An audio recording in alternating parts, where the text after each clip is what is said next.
Olá, eu me chamo Ernesto, sou da igreja em Santa Maria. Vou bater um papo aqui com meu amigo Jairo Barbosa, também irmão presbítero ali da igreja de Santa Maria. Vamos conversar um pouco hoje sobre a visão celestial. E dentro desse tema, visão celestial, a gente tem um versículo interessante, lá em Atos 26, versículo 19. Paulo estava preso, o apóstolo Paulo, e ele diz: ó rei Agripa, eu não fui desobediente à visão celestial. Jairo, o que você entende essa afirmação de Paulo? Eu não fui desobediente à visão celestial. Graças a Deus por essa oportunidade, né, de poder estarmos aqui, a gente conversar um pouco, bater um papo num assunto tão importante.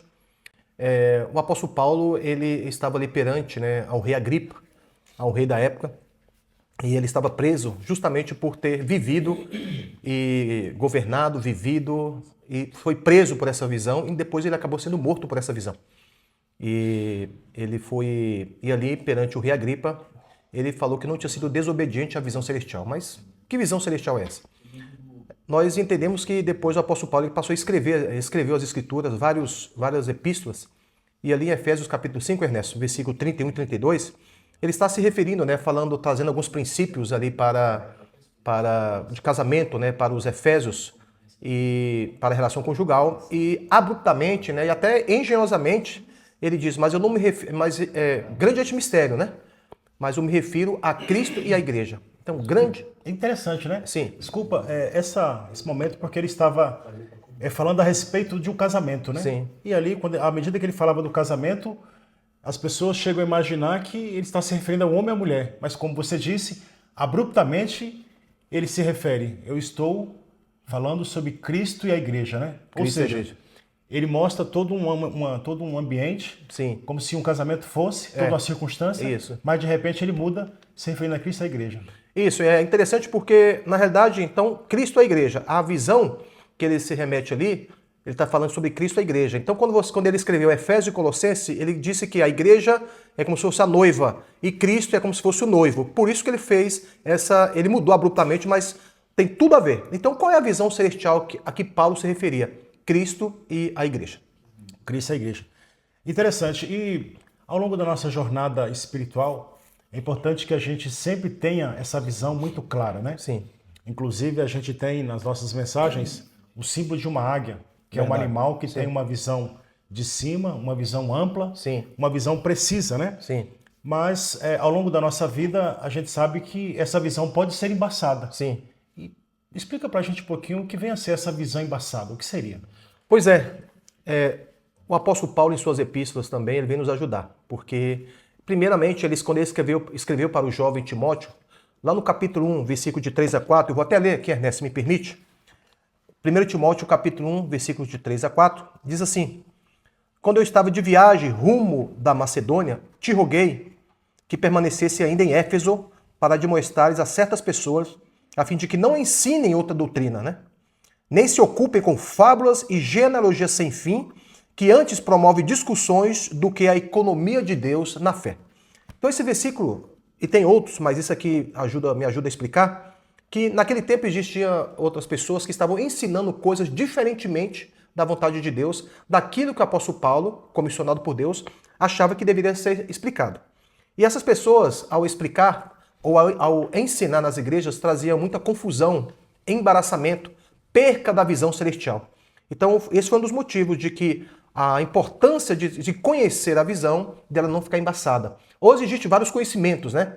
O advento da inteligência artificial aí, sempre uma dificuldade de entender tudo que está acontecendo, muito conhecimento, muitas vontades, muitas coisas estranhas. E isso acaba embaçando a verdadeira vontade de Deus, essa visão que é dos céus, né? Essa visão celestial, Cristo e a igreja. Então ele fala assim, para não se preocupar, para que não ensine, né?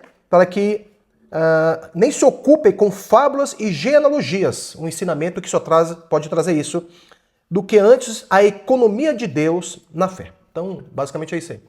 Então você está dizendo aqui para nós que o embaçamento na visão seria, por exemplo, o homem exaltar o próprio homem Sim. e não exaltar a Cristo. Sim, sim. Seria o homem trazer assuntos que não se referem exatamente a Cristo e a igreja. Sim, sim. Porque se Cristo e a igreja são os temas principais na visão celestial, quando chegam informações que venham deixar isso de lado, então seria o embaçamento da visão, como o apóstolo Paulo bem disse, né? Que é aí trazer instruções, Sim. né, de, que você falou, de fábulas, né, Genealogia sem fim.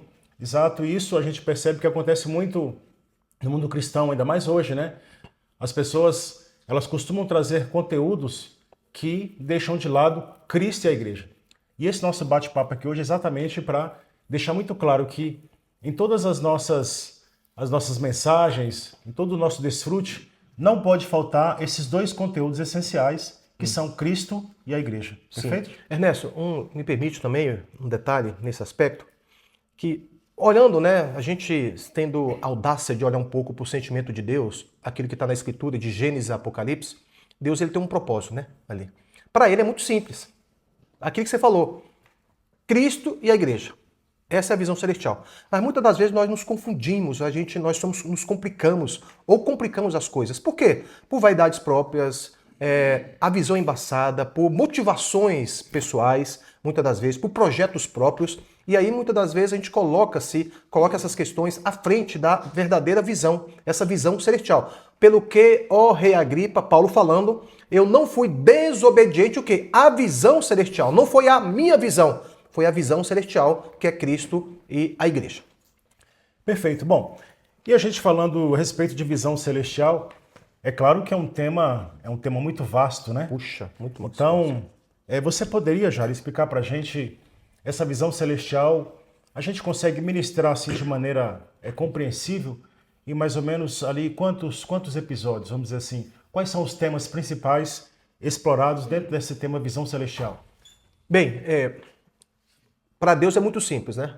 A visão celestial é Cristo e a igreja. Mas para nós, que tivemos fomos limitados à nossa consciência lá em Gênesis, né? Devido ao pecado, para a gente entender completamente essa visão, ela se subdivide em 6 outras visões.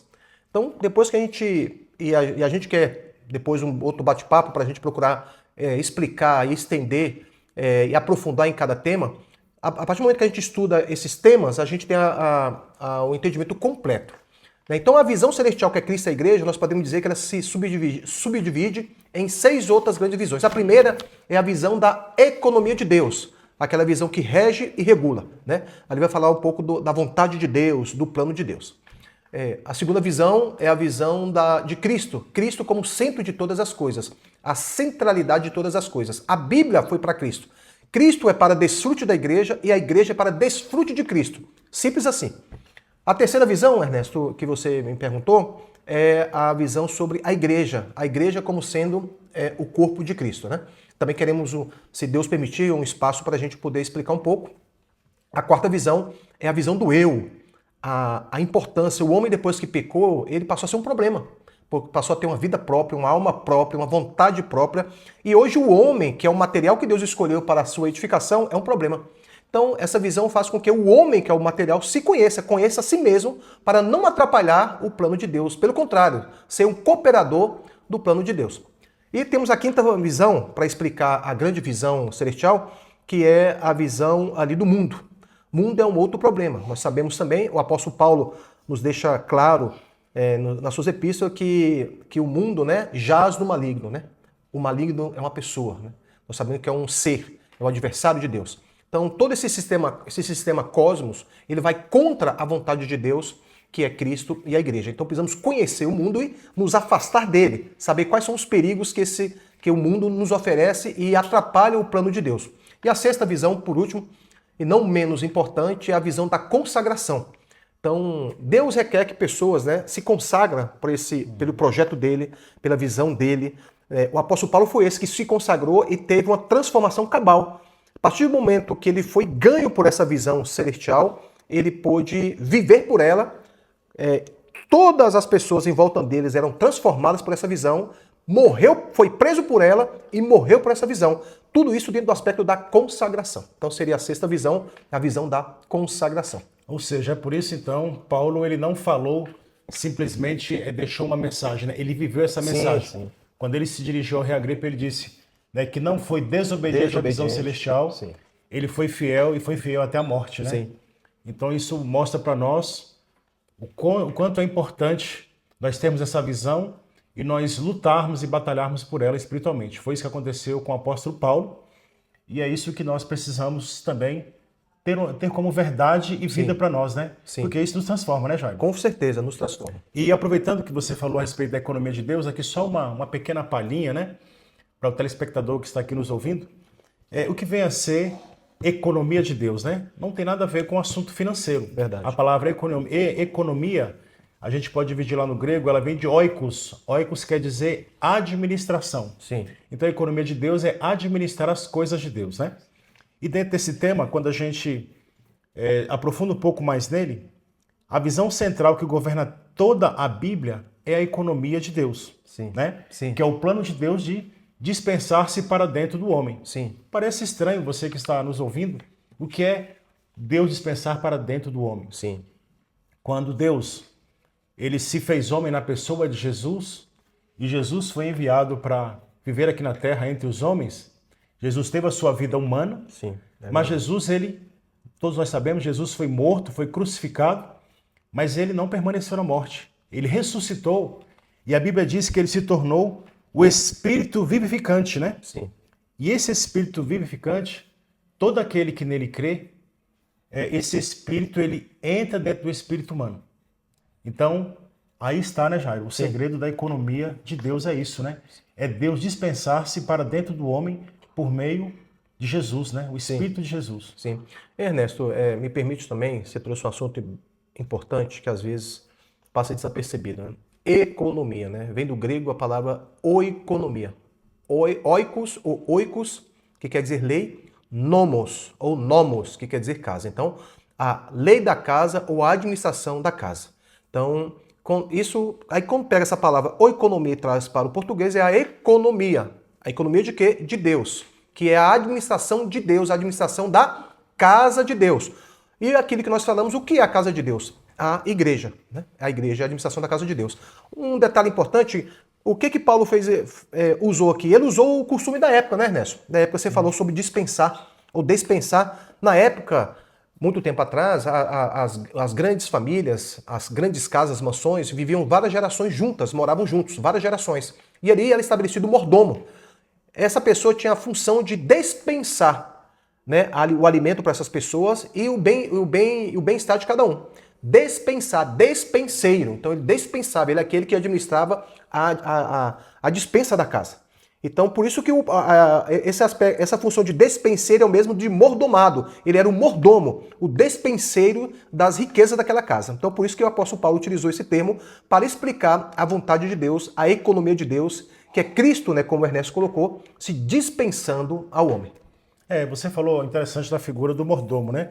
Quando a gente olha nos filmes, o mordomo é aquela pessoa que dentro da casa ele administra ali toda a casa e ele tem ali o objetivo de servir, né? Servir as famílias, Verdade. Servir as pessoas, né? Então Deus é esse, né? Ele faz isso por meio dos seus presbíteros, por meio dos irmãos, Isso. de todos aqueles que estão envolvidos nos serviços da igreja. São pessoas que Deus estabelece para servir uns aos outros, né?